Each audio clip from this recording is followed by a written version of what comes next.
तो फिल्म की शुरुआत होती है और हम रोड पर चलते हुए एक आदमी को देखते हैं। यह आदमी ब्लैक था। वो नोटिस करता है कि काफी देर से एक कार उसका पीछा कर रही है। जैसे ही वो मुड़कर अपना रास्ता बदलने ही वाला होता है, तभी कोई इस व्हाइट कार में से निकलकर उस आदमी को किडनैप कर लेता है। जिसके बाद सीन यहाँ से कट होकर हमें एक कपल को दिखाया जाता है, क्रिस और रोज। एक अजीब बात थी, क्रिस ये बात जानता था कि रोज की फैमिली और उसके टाउन वाले ब्लैक लोगों को पसंद नहीं करते। फिर भी रोज ना सिर्फ उसके साथ थी और अब तो वो उसे उसकी फैमिली से भी मिलवाना चाहती थी। क्रिस थोड़ा सा घबराया हुआ सा था। अपने आप को उसने मेंटली प्रिपेयर कर लिया था कि वहाँ के लोग उसका अच्छा वेलकम नहीं करेंगे। पर रोज उसे समझाती है ऐसा कुछ नहीं होगा, देखना सब ठीक हो जाएगा। पर क्रिस के दिल में जो डर था उसे किसी से तो शेयर करना था, इसीलिए वो अपने एक दोस्त से ये सारी बात शेयर कर देता है कि वो अपनी फ्रेंड रोज के साथ उसके घर जा रहा है। साथ में वो ये भी बता देता है कि उसकी फैमिली और टाउन वाले ज्यादा ब्लैक लोगों को पसंद नहीं करते, तो हो सकता है कि मुझे इनकार सुनकर ही वापस आना पड़े। उसका दोस्त भी हंसता है और उसे कहता है, अरे मुझे तो ये फिक्र है कि कहीं वो लड़की तुम्हें किसी ट्रैप में फंसा कर न लेकर जा रही हो। क्रिस भी उसकी बात पर हंसता है और ये लोग फोन बंद कर देते हैं। खैर, अब वो और रोज सफर के लिए निकल जाते हैं। रोज ड्राइव कर रही होती है और रास्ते में उनके सामने एक हिरन आ जाता है, जिसके कार से टकराने की वजह से हिरन की मौत हो जाती है और ये दोनों ही काफी अपसेट हो जाते हैं। क्रिस क्योंकि एक अच्छा इंसान था, वो इस सब की जिम्मेदारी लेने को तैयार हो जाता है और पुलिस को खुद कॉल करता है। पुलिस जब यहाँ पे आती है, वो उल्टा क्रिस की आईडी मांगने लग जाते हैं क्योंकि क्रिस एक ब्लैक था। ये सब चीजें देखकर रोज को गुस्सा आता है और वो पुलिस ऑफिसर से कहती है, ड्राइव मैं कर रही थी, ये कार मेरी है, इसके डॉक्यूमेंट्स मेरे पास हैं, लाइसेंस भी मेरे पास है, तो आपको क्रिस के लाइसेंस की क्या जरूरत है। क्रिस जब ये देखता है कि रोज उसे इतने अच्छे से डिफेंड कर रही थी, तो उसे बहुत ज्यादा प्यार आता है और अपने फैसले पर उससे फख्र भी होता है। कुछ ही देर में ये लोग अब रोज के घर पहुंच जाते हैं और एक्सपेक्टेशन से बिल्कुल उलट रोज की फैमिली क्रिस का बहुत अच्छे से वेलकम करती है। क्रिस को ये जानकर अच्छा लगता है कि रोज की फैमिली ब्लैक आदमी को इक्वल ही रिस्पेक्ट दे रहे थे। रोज के डैड क्रिस को इस घर का टूर देते हैं और यहाँ पर लगी हुई अपनी फैमिली फोटोज भी दिखाते हैं, जहाँ पर उनके डैड यानी रोज के ग्रैंडपा की भी पिक्चर थी। वो बताते हैं कि इन्होंने ओलंपिक में दूसरी पोजीशन हासिल की थी रेस में, क्योंकि पहली पोजीशन एक ब्लैक आदमी ने ले ली थी। खैर, घर का टूर देते हुए ये लोग यहाँ से बाहर निकल आते हैं और क्रिस नोट करता है कि इस घर में जितने भी नौकर थे वो ब्लैक थे। इससे पहले कि क्रिस कुछ और सोच पाता, रोज के डैड खुद ही उन्हें एक्सप्लेन कर देते हैं कि असल में इन्हें मैंने अपने पेरेंट्स की देखभाल के लिए रखा था, पर जब मेरे पेरेंट्स चले गए तब भी मैंने इन्हें जॉब से नहीं निकाला बल्कि अपनी फैमिली का हिस्सा बना लिया है। ये जानकर क्रिस के दिल में उनकी रिस्पेक्ट और भी ज्यादा बढ़ जाती है। इसके बाद ये सब लोग मिलकर लॉन में बैठ जाते हैं और बातें करने लग जाते हैं। ये लोग क्रिस से क्रिस की फैमिली के बारे में पूछते हैं, तो क्रिस बताता है कि उसकी मॉम के बढ़ने के बाद उसके डैड ने दूसरी शादी कर ली थी और तभी से वो एक दूसरे घर में रहता है। ये जानकर रोज के डैड को एक अजीब सी खुशी होती है। उनके मुंह पर हमें एक अजीब सा एक्सप्रेशन दिखते हैं, ऐसे जैसे कोई उनका मकसद पूरा हो गया हो। यहीं पर अब रोज के डैड उससे अगला सवाल करते हैं, क्या तुम स्मोकिंग करते हो? क्रिस कहता है, हाँ करता तो हूँ, लेकिन मैं इसे जल्दी छोड़ना चाहता हूँ। तो उसके डैड कहते हैं, मुश्किल नहीं, तुम इसके लिए मेरी वाइफ से हेल्प ले सकते हो, वो एक मेंटलिस्ट है और हिप्नोटाइज करके कुछ भी कर सकते हैं। उसने मुझे भी हिप्नोटाइज करके मेरी सिगरेट छुड़वा दी थी। क्रिस को ये बात थोड़ी अजीब लगती है कि जो आदत वो इतने सालों से छोड़ना चाह रहा था, क्या हिप्नोटाइज के एक सेशन से उसकी ये आदत जा सकती थी। खैर, वो मुस्कुरा देता है और यहाँ पर इनकार कर देता है। खैर, अब डायरेक्ट डिनर का टाइम हो जाता है और डिनर करते हुए क्रिस नोटिस करता है कि इस घर की मेड अजीब तरीके से उसके ऊपर नजर रखी हुई थी। इतनी ही देर में यहाँ पर रोज का भाई भी आ जाता है, जो उससे काफी अजीब बातें करता है और उसे फाइट करने को भी कहता है, पर क्रिस बहुत ही अक्लमंदी से उसे मना कर देता है। डिनर के बाद ये लोग रूम में चले जाते हैं और रोज क्रिस से अपने भाई के बिहेवियर के लिए माफी मांगती है, लेकिन क्रिस उसे कहता है, मुझे कुछ बुरा नहीं लगा। इसके बाद ये लोग सोने की कोशिश करते हैं। रोज तो सो जाते हैं, पर क्रिस को आज नींद नहीं आ रही थी। उसे यहाँ की वाइब कुछ अजीब लग रही थी। बज़ाहिर तो सब कुछ यहाँ ठीक था, लेकिन क्या अजीब था उसे ये भी समझ नहीं आ रहा था। कंफ्यूजन में अब वो घर से बाहर चला जाता है और देखता है कि वो आदमी जो यहाँ पर गार्डनिंग कर रहा था, वो तेजी से भागते हुए उसकी तरफ आ रहा है। वो डर जाता है, लेकिन ये आदमी उसको कुछ भी किए बगैर यहाँ से अपने ट्रैक पर चला जाता है, जैसे वो भागने की प्रैक्टिस कर रहा हो। जबकि वो ऊपर विंडो में देखता है तो वहाँ वही कुक खड़ी हुई दिखाई देती है, जो अभी भी उसे अजीब नजरों से घूर रही थी। उसे ये सब बहुत ज्यादा अजीब लग रहा था, इसीलिए वो अंदर चला गया। क्रिस ने बाहर स्मोक भी किया था। अब जैसे ही वो घर के अंदर आया तो उसके स्मेल से रोज की मॉम को पता चल गया कि वो स्मोकिंग करके आया है, इसीलिए वो क्रिस से कहती है, ये तुम्हारी आदत अच्छी नहीं है, आओ बैठो, मैं तुम्हारी आदत छुड़वा देती हूँ। क्रिस बैठना नहीं चाहता था, पर पता नहीं उनके लफ्जों में ऐसा क्या था कि क्रिस उस तरफ खींचता चला गया और उनके सामने सोफे पर बैठ गया। इस औरत के हाथ में इस टाइम एक चाय का कप और एक चम्मच थी जिसे वो बार बार घुमा रही थी। वो क्रिस की मॉम की मौत के दिन के बारे में सवाल करती है तो क्रिस थोड़ा ऑकवर्ड हो जाता है। वो जवाब नहीं देना चाहता था, लेकिन हमने देखा कि उस औरत ने जैसे ही कप में चम्मच तेजी से हिलाना शुरू किया तो क्रिस जैसे हिप्नोटाइज होने लगा। उसकी आंखों से आंसू आ गए और वो किसी ट्रांस में जाते हुए इस औरत को सारी वो बातें बताने लगा जो वो बताना भी नहीं चाहता था। क्रिस को समझ नहीं आ रहा था कि क्या हो रहा है। वो औरत सिर्फ एक कप और एक चम्मच से उसे हिप्नोटाइज कर रही थी। कुछ ही देर में वो क्रिस के ऊपर इतना कंट्रोल पा लेती है कि क्रिस अपने दिमाग में एक वॉइड में चला जाता है, एक खाली दुनिया में चला जाता है, जबकि असल दुनिया में उसकी बॉडी पैरालाइज महसूस होती है। वो देख पा रहा था, सुन पा रहा था, लेकिन बोल नहीं पा रहा था, अपनी बॉडी नहीं मूव कर पा रहा था। अगले सीन में वो एकदम से जाग जाता है। इस टाइम वो अपने बेड पर था। उसे लगा कि रात जो कुछ हुआ वो सिर्फ उसका ख्वाब है। उसने बहुत बड़ा शुक्र किया। फिर सब कैमरा लिए बाहर चला जाता है, वॉक करते हुए कुछ जंगल में पिक्चर्स वगैरह लेता है और जब वो वापस आता है तो उसकी मुलाकात यहाँ के गार्डनर से हो जाती है। क्रिस उससे अच्छे से बात करना चाहता था, उसे अपना दोस्त बनाना चाहता था, पर यहाँ क्रिस एक अजीब सी चीज फील करता है कि वो लड़का जवान होकर भी बूढ़ों जैसी बातें कर रहा था। इस टाइम पर क्रिस भी बातें करना बंद कर देता है और तब वो लड़का पूछता है, तुम्हारा कल रात का सेशन कैसा रहा? क्रिस उसे अजीब सी नजरों से देखता है तो वो खुद ही कह देता है, वही हिप्नोटाइज वाला और सिगरेट छोड़ने वाला सेशन। उसकी बातों से क्रिस डर जाता है। यानी रात जो कुछ भी हुआ था, जिसे वो अपना ख्वाब समझ रहा था, वो एक हकीकत थी। वो फौरन रोज के पास जाता है और कहता है, तुम्हारी मॉम ने मेरे साथ अच्छा नहीं किया, मेरी इजाजत के बगैर मुझे हिप्नोटाइज किया। वो बात अलग है कि उनका सेशन काम भी कर गया है और अब मुझे सिगरेट के बारे में सोचकर भी उल्टी आ रही है। वो रोज से कहता है ये सब ठीक नहीं हुआ और मेरा अब यहाँ रुकने का और दिल नहीं कर रहा। अभी वो ये बात ही कर रहा था कि उसने नोट किया कि एक के बाद एक यहाँ पर बहुत सारी लग्जरी कार्स आकर रुकी थी, जिन्हें देखकर वो हैरान हो जाता है। रोज उसे बताती है कि मॉम डैड ने तुम्हारे आने की खुशी में एक पार्टी रखी है, चलो नीचे चलते हैं। वो अपनी सारी बातें भूल जाता है और नीचे चला जाता है। अब यहाँ पर एक और अजीब काम होता है। वो देखता है कि पार्टी में सभी बूढ़े लोग आए थे, सारे ही वाइट लोग थे सिवाय एक इंसान के। इतने सारे वाइट लोगों को देखकर क्रिस थोड़ा अनकंफर्टेबल हो जाता है और वहाँ मौजूद सिर्फ एक ब्लैक मैन के पास जाता है बात करने के लिए। वो दिखता है कि ये लड़का काफी यंग था, उसके बावजूद उसने कपड़े बहुत बूढ़ों वाले पहने हुए थे। और इसी टाइम जब क्रिस उसकी वाइफ से मिलता है तो और भी ज्यादा हैरान हो जाता है। उसकी वाइफ एक वाइट लेडी थी और लगभग उम्र में उससे कोई 30 साल बड़ी लग रही थी और ये लड़का भी बूढ़ों वाली बातें कर रहा था। इस टाइम पर क्रिस एक और भी चीज नोट करता है कि यहाँ पर जितने भी ब्लैक लोग थे उन सब ने अपने माथे को कवर किया हुआ था, चाहे वो ये आदमी हो या इस घर में काम करने वाले वो नौकर। क्रिस सब चीजों से घबरा कर एक खाली गार्डन की तरफ जाता है तो यहाँ पर मौजूद एक आदमी क्रिस की फोटोग्राफी की तारीफ करने लगता है। हालांकि क्रिस ने ना तो उसे बताया था कि वो एक फोटोग्राफर है और ना ही उसे अपना काम दिखाया था। फिर वो आदमी बताता है कि कभी मैं भी एक बहुत अच्छा पेंटर हुआ करता था, पर अब मुझे कम कम नजर आता है, जिसकी वजह से मैं ज्यादा कुछ कर नहीं पाता। क्रिस और भी ज्यादा उलझ जाता है और अपने रूम में आ जाता है जहाँ पर उसका मोबाइल चार्ज पर लगा हुआ था, लेकिन कोई उतार गया था। उसने देखा कि यहाँ पर वही ब्लैक लेडी थी। वो उससे माफी भी मांगने लगती है कि शायद मैंने ही सफाई करते हुए इसे उतार दिया था। क्रिस उससे कहता है कोई बात नहीं। इस टाइम वो इस लड़की से एक कनेक्शन फील कर रहा था। वो उसके साथ कंफर्टेबल होकर उसे अपना डर बताने लगता है कि उसे कैसे यहाँ बहुत कुछ गलत लग रहा था।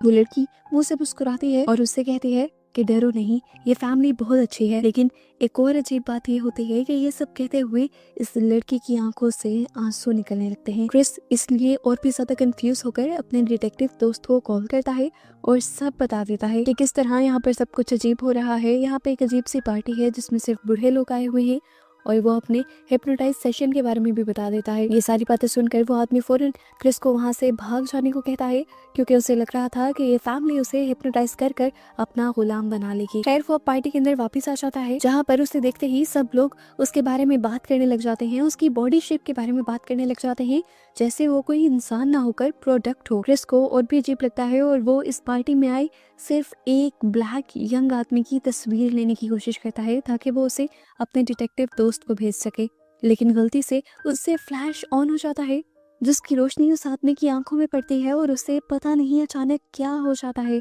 उसकी नाक से खून निकलने लगता है और वो घबरा कर क्रिस की तरफ बढ़ता है, उसे मारने लगता है और उसे वार्न करता है कि फौरन यहाँ से भाग जाओ। ये सब लोग मिलकर क्रिस को बचा लेते हैं और अब उस आदमी को लेकर एक रूम के अंदर चले जाते हैं और उस रूम को अच्छी तरह से बंद कर दिया जाता है। अब क्रिस अकेला बाहर बैठा हुआ था। कुछ देर बाद वो सब लोग वापस निकल कर आते हैं तो वो आदमी बिल्कुल नॉर्मल हो चुका था और अब अपने किए पर क्रिस से माफी भी मांग रहा था। लेकिन क्रिस तो अब इन सब चीजों से डर चुका था। रोज के डैड क्रिस को बताते हैं कि तुम डरो नहीं, इस आदमी को सिर्फ एक बीमारी है। फ्लैश देखते ही इसे अजीब से पैनिक अटैक्स आने लगते हैं। क्रिस यहाँ से उठकर लेक के किनारे चला जाता है जहाँ पर रोज भी उसके साथ थी। वो उसे कंफर्ट करने की कोशिश कर रही थी और रोज से कहता है मैं डर चुका हूँ और मैं यहाँ से जाना चाहता हूँ। रोज उसे समझाती है बस कुछ ही देर की तो बात है, हम दोनों यहाँ से चले जाएंगे। क्रिस को भी रोज की बात ठीक लगती है, उसे भी थोड़ी ही देर बर्दाश्त करना था। जिंदगी तो उसे रोज के साथ गुजारनी थी ना। वो दोबारा रोज की बात मान जाता है और रोज के साथ घर वापस आ जाता है। इस दौरान उसने अपने दोस्त को पार्टी में आए उस ब्लैक आदमी की तस्वीर भेज दी थी जिसने क्रिस के ऊपर हमला भी किया था। इसे देखकर डिटेक्टिव बहुत ज्यादा परेशान हो जाता है और फौरन क्रिस को कॉल करके कहता है कि तुम बहुत बड़े खतरे में हो। इस आदमी का नाम वो नहीं है जो तुम मुझे बता रहे हो।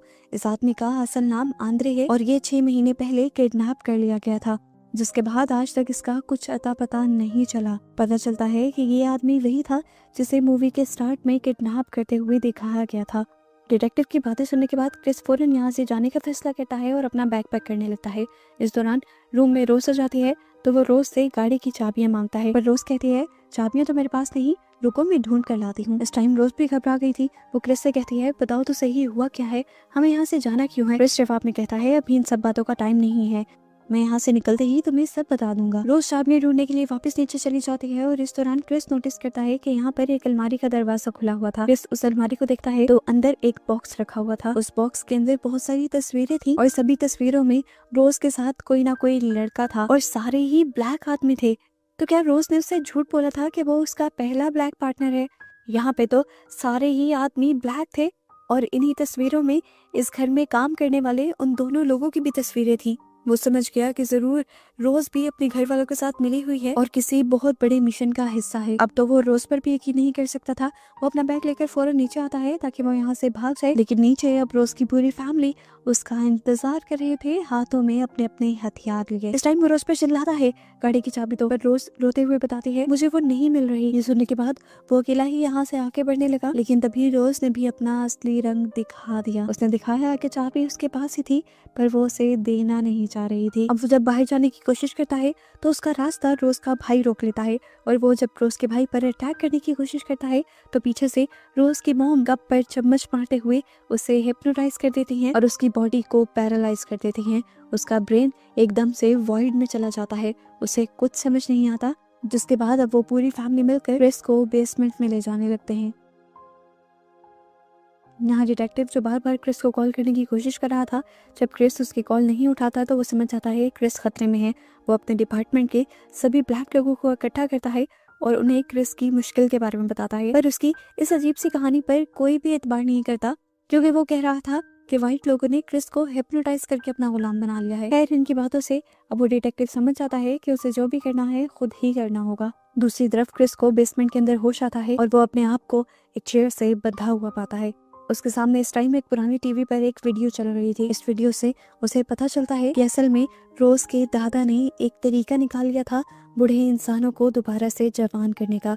जब वो रेस में हारे थे एक ब्लैक इंसान से, तब उन्होंने रियलाइज किया था कि ब्लैक इंसानों की बॉडी व्हाइट इंसानों से कहीं ज्यादा अच्छी होती है और ब्लैक लोग व्हाइट लोगों से बहुत कम बीमार होते हैं। इसलिए उन्होंने बूढ़े व्हाइट लोगों की जिंदगी बढ़ाने का एक तरीका निकाल लिया था, जो ये था कि वो एक बूढ़े व्हाइट आदमी का ब्रेन एक जवान ब्लैक आदमी के सर में इम्प्लांट कर देंगे और इस तरह उस बूढ़े इंसान को एक नई जिंदगी मिल जाएगी।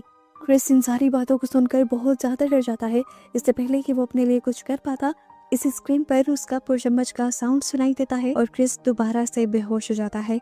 अगली मर्तबा जब उसे होश आया तो टीवी पर उस आदमी की वीडियो चल रही थी जिसने अब खामोश ऑक्शन में क्रिस को खरीद लिया था। वो व्हाइट आदमी अब क्रिस से बात कर रहा था। वो उसे कहता है कि मैं तुम्हारी सारी कंफ्यूजन दूर करना चाहता हूँ। अब जो तुम्हारे साथ होने जा रहा है उसके बाद तुम्हारी पूरी बॉडी पर मेरा कंट्रोल होगा। इसका पहला स्टेप ये होता है कि तुम्हें हिप्नोटाइज करके पहले एक वॉइड में भेज दिया जाता है तुम्हारे दिमाग को एक ऐसी दुनिया में भेज दिया जाता है जहाँ पर वो काम नहीं कर पाता। उसके बाद हमारा एक ऑपरेशन होता है, जिस ऑपरेशन के सर के मेरा दिमाग तुम्हारी बॉडी के अंदर डाल दिया जाएगा और उसके बाद तुम्हारी बॉडी पर फिर मेरा कंट्रोल होगा। अब क्रिस को सारा खेल समझ आ गया था। असल में रोज भी इस खेल का बहुत बड़ा हिस्सा थी। वो ब्लैक लोगों को फंसाकर इस घर तक लेकर आती थी और रोज के मॉम डैड उन ब्लैक लोगों को अमीर लोगों के हाथों बेच दिया करते थे और अमीर और बीमार लोग जो अपनी जिंदगी बढ़ाना चाहते थे वो इस तरह ब्लैक लोगों की बॉडी खरीद कर अपनी जिंदगी बढ़ा लेते थे और उन ब्लैक जिस्मों में उन ब्लैक लोगों का अपना दिमाग और अपनी जिंदगी कहीं खो सी जाती थी, मर जाती थी। असल में पहले 3 ब्लैक लोग जो उसने यहाँ पर देखे थे उनके साथ भी यही किया गया था। इस वजह से तो जब वो और क्रिस को बता रही थी कि ये फैमिली बहुत ज्यादा अच्छी है तो उसकी आंखों में से आंसू भी आ रहे थे। असल में वो जो डायलॉग बोल रही थी वो एक वाइट औरत के ब्रेन की बोल रही थी, लेकिन उसके अंदर की असली फीलिंग्स क्रिस को ये बताना चाहती थी कि वो खतरे में है और यहाँ से भाग जाए। जब वो ये फीलिंग्स नहीं बता पा रही थी तो उसकी फीलिंग्स आंसुओं के जरिए निकल रही थी। वो अपने सर पे हमेशा इसीलिए कवर करके रखते थे क्योंकि उनके सर पर सर्जरी का निशान था जिन्हें वो हमेशा छुपाना चाहते थे। इस टाइम पर क्रिस नोटिस करता है कि वो जिस चेयर पर बैठा हुआ था उसमें से कुछ कॉटन निकल रही थी, लेकिन वो अब क्या भी कर सकता था। यहाँ स्क्रीन पर दोबारा कप और चम्मच का साउंड सुनाई देता है और क्रिस बेहोश हो जाता है। यहाँ हमें दिखाया जाता है रोज करहट जो कि एक डॉक्टर थे, एक न्यूरो सर्जन थे, वो उस अमीर आदमी के सर से दिमाग निकाल लेते हैं ताकि उसे क्रिस की बॉडी में ट्रांसप्लांट किया जा सके। अब रोज का भाई जैसे ही क्रिस को लेने के लिए इस रूम के अंदर आता है तो क्रिस एकदम से उठकर पीछे से उसके ऊपर हमला कर देता है। पता चलता है कि जब कप और चम्मच का साउंड उसे सुनाई देना था और उसने बेहोश होना था तब उसने कानों में वो रुई डाल ली थी, जिसकी वजह से वो हिप्नोटाइज हुआ ही नहीं था और उसने अपने आप को भी छुड़वा लिया था। अब यहाँ पर काफी देर तक जब डॉक्टर का बेटा क्रिस को लेकर यहाँ नहीं आता तो वो खुद क्रिस को देखने के लिए बाहर निकलते हैं, लेकिन क्रिस तो पहले ही उन्हीं के इंतजार में खड़ा था, एक बड़ा सा हिरन का स्टैचू लिए। उनको बाहर आता देखकर वो स्टैचू उनके पेट के अंदर स्टैब कर देता है और हिरन के सींग उनकी बॉडी के आर पार हो जाते हैं और उनकी वहीं पर मौत हो जाती है। इसके बाद जब वो भागने के लिए बाहर आता है तो वहाँ उसे रोज की मॉम दिखाई दे देती है। उसे इस तरह खड़ा देखकर रोज की मॉम समझ जाती है कि वो हिप्नोटाइज नहीं हुआ। वो फौरन उसे हिप्नोटाइज करने का सोचती है और अपने कप और चम्मच की तरफ भागती है, लेकिन इससे पहले कि वो उस तक पहुंच जाती क्रिस ज्यादा तेजी से भागता है और उनके पहुंचने से पहले ही उस कप और चम्मच को गिरा कर तोड़ देता है। इस कप और चम्मच के बगैर ये औरत कुछ भी नहीं थी, ये कप और चम्मच ही उसकी सारी ताकत थे। अब अपने आप को बचाने के लिए वो यहाँ से एक स्क्रू ड्राइवर उठा लेती है और क्रिस के ऊपर हमला करने की कोशिश करती है, पर क्रिस इस हमले को ना सिर्फ रोकता है बल्कि उसी के हाथ में पकड़ा हुआ स्क्रू ड्राइवर उसी के सर के अंदर स्टैब कर देता है और वो औरत भी यहीं पर मर जाती है। दूसरी तरफ हमें दिखाया जाता है कि उन दोनों के बेटे को होश आ चुका था जो अब क्रिस को रोकने के लिए उसके पीछे भागता है, लेकिन क्रिस ने इस टाइम जो अपने हाथ में स्क्रू ड्राइवर पकड़ा हुआ था उसी से वो उस आदमी की टांग पर काफी मरतबा हमला करता है और फिर उससे अपनी जान छुड़वा कर यहाँ से भागने की तैयारी करता है। जबकि ऊपर रोज वो तो बड़े मजे से अपने कानों में हेडफोन लगाए एक नए शिकार की तलाश में निकल चुकी थी। क्रिस यहाँ से बाहर निकलने में कामयाब हो चुका था। वो एक गाड़ी में बैठता है और यहाँ से भागने ही वाला होता है कि उसकी गाड़ी से इस घर की काम वाली टकरा जाती है, जो असल में इस घर की काम वाली थी नहीं। उसके सर में असल में रोज के ग्रैंड माँ का दिमाग था। वैसे तो इस टाइम क्रिस को उसके बारे में सोचना नहीं चाहिए था, लेकिन जब वो उस लड़की को रोड पर पड़ा देखता है तो उसे अपनी मॉम की याद आती है। बचपन में भी उसकी मॉम की बिल्कुल इसी तरह मौत हुई थी। एक एक्सीडेंट में वो इसी तरह रोड पर गिर गई थी और क्रिस क्योंकि बहुत छोटा था तो वो एम्बुलेंस को नहीं बुला पाया था। इन सारी चीजों को याद करते हुए क्रिस उस औरत को रेस्क्यू करने का फैसला करता है ताकि बचपन के रिग्रेट्स उसके दिल से खत्म हो सकें। पता चलता है कि इस एक्सीडेंट की आवाज ऊपर से रोज ने भी सुन ली थी। वो भी अब बंदूक लिए बाहर आ जाती है, जबकि गाड़ी में वो औरत भी क्रिस के ऊपर ही हमला कर देती है कि तुमने मेरी पूरी फैमिली को मार डाला। उसके हमला करने की वजह से क्रिस जो इस टाइम गाड़ी चला रहा होता है उसकी गाड़ी का बैलेंस आउट होकर गाड़ी एक दरख्त से टकरा जाती है और इस एक्सीडेंट की वजह से वो लड़की आखिर मारी जाती है और क्रिस बच जाता है। गाड़ी से निकलकर वो यहाँ से भागने की कोशिश करता है तो पीछे से रोज उसके ऊपर कई गोलियां चलाती है, पर क्रिस सारी गोलियों से बच जाता है। तो यहाँ पर रोज अपने ग्रैंडपा को आवाज देती है, या कह लें कि उस आदमी को आवाज देती है जिसके सर में उसके ग्रैंडपा का दिमाग था। अब क्योंकि उसके ग्रैंडपा एक बहुत बड़े रेसर रह चुके थे तो वो जल्दी से भागकर क्रिस को पकड़ भी लेते हैं और उसे गला घोंट कर मारने भी लगते हैं। इस टाइम क्रिस मर ही जाता है, पर एकदम से उसके दिमाग में एक आइडिया आता है। वो अपना मोबाइल निकालता है और उसकी फ्लैश ऑन कर देता है, जिससे ये लड़का जो असल में हिप्नोटाइज था वो अपनी असल स्टेट में वापस आ जाता है होश में आते ही वो आदमी एक सेकंड में सारी गेम समझ जाता है कि उसे हिप्नोटाइज करके उसके सर में किसी और का दिमाग डाला गया है जो ज्यादातर उसकी बॉडी पर कंट्रोल रखे हुए है। वो रोज के दिए हुए धोखे को भी समझ आता है और इस टाइम रोज के सामने एक्टिंग करता है और कहता है ये बंदूक मुझे दो, मैं इस आदमी को मारना चाहता हूँ। रोज उसे वो बंदूक पकड़ा देती है और वो आदमी रोज पर ही शूट कर देता है। रोज जख्मी हालत में वहीं गिर जाती है और इसके बाद यह आदमी अपने आप को भी शूट कर लेता है क्योंकि वो जानता था कि उस फ्लैश लाइट का असर कुछ ही देर तक रहेगा और इसके बाद वो दोबारा उसी बूढ़े आदमी के दिमाग के कंट्रोल में आ जाएगा। और वो ऐसा होने नहीं देना चाहता था। अपनी बॉडी पर वो किसी और का कंट्रोल नहीं चाहता था, इसलिए उस आदमी ने इस टाइम अपनी जान दे दी। रोज जिसके पास इस टाइम वो गन थी, वो इस गन को दोबारा उठाकर क्रिस को मारने की कोशिश करती है, पर क्रिस इस गन को वहां से दूर कर देता है। रोज अब की बार अपने आप को बचाने के लिए दोबारा क्रिस को अपनी बातों में लगाने की कोशिश करती है और कहती है कि मैं तुमसे बहुत ज्यादा प्यार करती हूँ। पर क्रिस तो सारी सच्चाई पहले से ही जानता था, वो उसकी बातों में नहीं आता और उसका गला घोटकर उसे मार देता है। इसी टाइम पर यहाँ पर पुलिस आ जाती है और क्रिस ये देखकर बहुत ज्यादा डर जाता है। वो जानता था कि पुलिस उसे ही कसूरवार समझेगी क्योंकि उन्होंने अपनी आंखों से उसे रोज को मारते हुए देखा था। लेकिन यहाँ पर क्रिस की किस्मत चल जाती है। पता चलता है कि पुलिस की वैन में और कोई नहीं बल्कि उसका दोस्त ही था जो उसे रेस्क्यू करने आया था। वो क्रिस को लेकर यहाँ से चला जाता है। क्रिस की जिंदगी बच जाती है और पीछे से रोज मर जाती है और इस तरह ये सब दिखाते हुए ये मूवी यहाँ खत्म हो जाती है।